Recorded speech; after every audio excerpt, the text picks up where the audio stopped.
remember the French Revolution. I figured it out. I see now. I get it. You do? None of this is real. It's a psychotic break. I'm gonna wake up in a hospital somewhere drooling all over myself, strung out on lithium. Is that easier to believe than the idea that maybe destiny has something more in store for you? Destiny?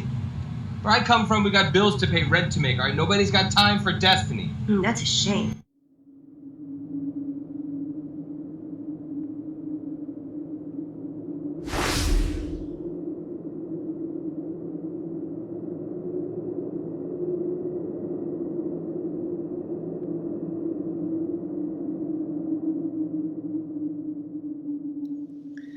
We're going to cover word spells, how post-Mesopotamian language has had us under the old abracadabra trick.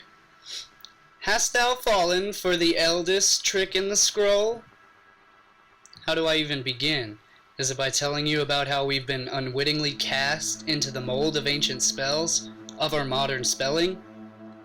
Cast just like a mold, or perhaps like a net, while caught like fish in the net of spells and spelling that have been cast, thus sentencing us to life sentences and the curses of cursive, which are just terms, like serving a prison term. So we've been sentenced to the wards of these words, which can be deadly as swords if misunderstood. Or perhaps you missed my understanding of my terms, or the sibyls of my syllables, or even the ancient rites of modern writing.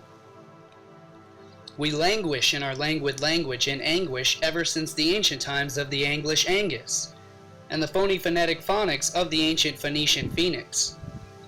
You think English is easy? Sometimes I think English should be committed to an asylum for the verbally insane. In what language do people recite at a play and play at a recital? Ship by truck and send cargo by ship. Have noses that run and feet that smell. How can a slim chance and a fat chance be the same, while a wise man and a wise guy are opposites? You have to marvel at the unique lunacy, or the lunar sea, of language in which your house burns up as it burns down, in which you fill in a form by filling it out, and in which an alarm goes off by going on.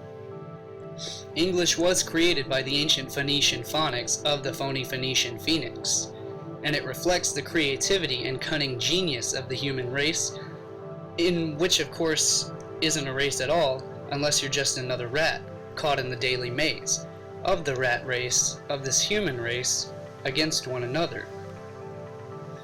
We draw money from our banks, which are the edges of a river, which flows in currents to the sea, which is why it's called currency, because our cash flows like pyroclastic ash flows to the sea, which is why we can trace back the roots of all modern trade to the ancient Phoenician trade roots, and why our mundane weekdays seem to keep us in a perpetually weak days, until we are so weakened that we barely make it to the weekend. So each day we actually awake routinely in the morning, or is it the Monday morning ritual conversely conversing a morning at a wake for the dead? And thus the Bible speaks that the dead shall walk the earth, or so it appears that they already are, without even knowing it, just by the strange language of which they know not the true origins of what their words mean in etymology. And thus the significance of the signs and sins in signification of their signatures on these dead legal fictions, like IDs and bills, because our citizenship begins when we board the citizen ship, which sails the high seas carrying seamen, and it all begins when the male ship docks in the female slot or slip, also known as its berth, and unloads its cargo or seamen, which sail up the waters of the canal. So she gets pregnant and now carries the precious cargo, and will now give birth to the new citizen that must now register to board that citizen ship, and repeat the cycle all over again, until the citizens catch on to the ancient spells of the phony phonetic Phoenicians, their tools of commerce and piracy of the high seas. and the human commodity through the use of their made-up language, which gives us our modern English. Check out the links in the video below. I've included more links and more information about this topic. Please look into this topic further if it sounds interesting to you and you are starting to actually see the connections between how all languages have the same roots back in ancient traditions. And this has been going on for thousands of years, which is why they included it in the Bible and said, let us go down and corrupt their language that they may not understand one another.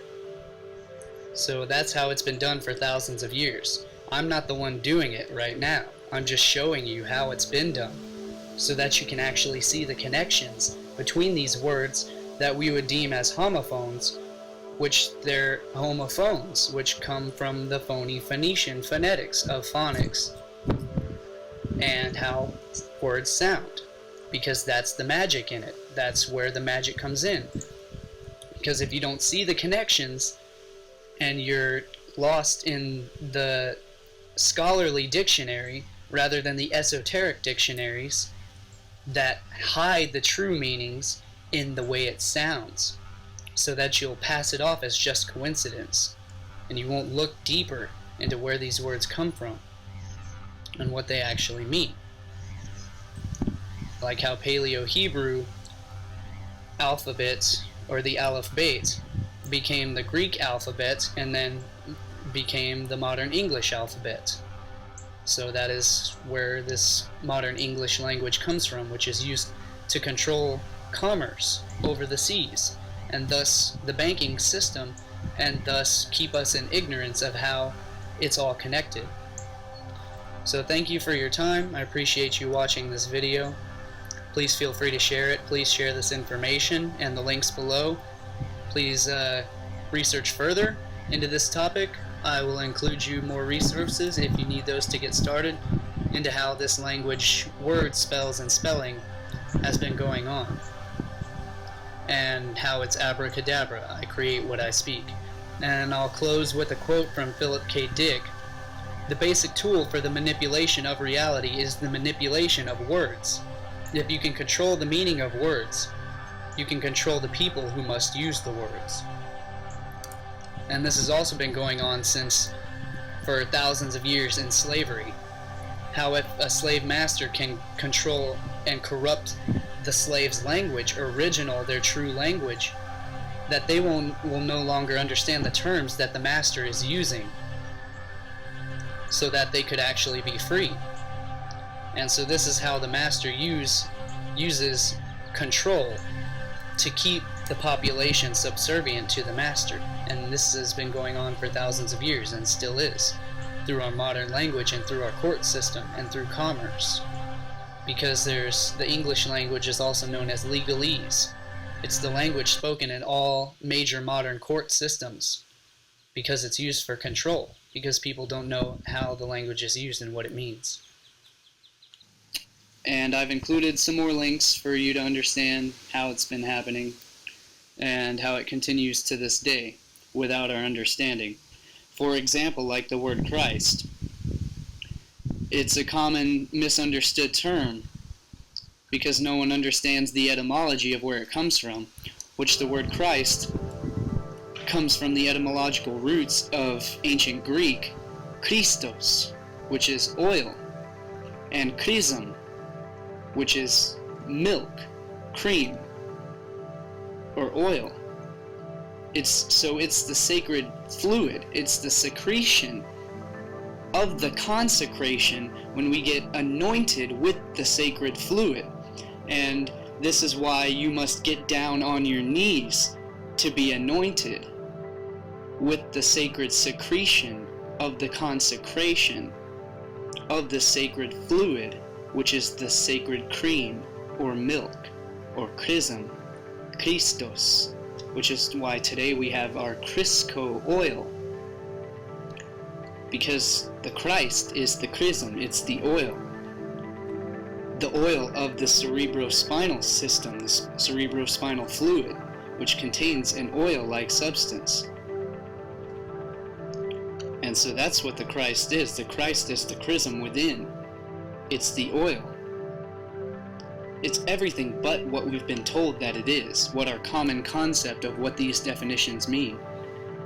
So with that, thank you for your time. Please check out the links I've included below, research this further, and share this information, share this video, share the links, share everything that I've shared with you. Continue to pass this information on so that people can awaken to what etymology means and where things come from and how they're being used.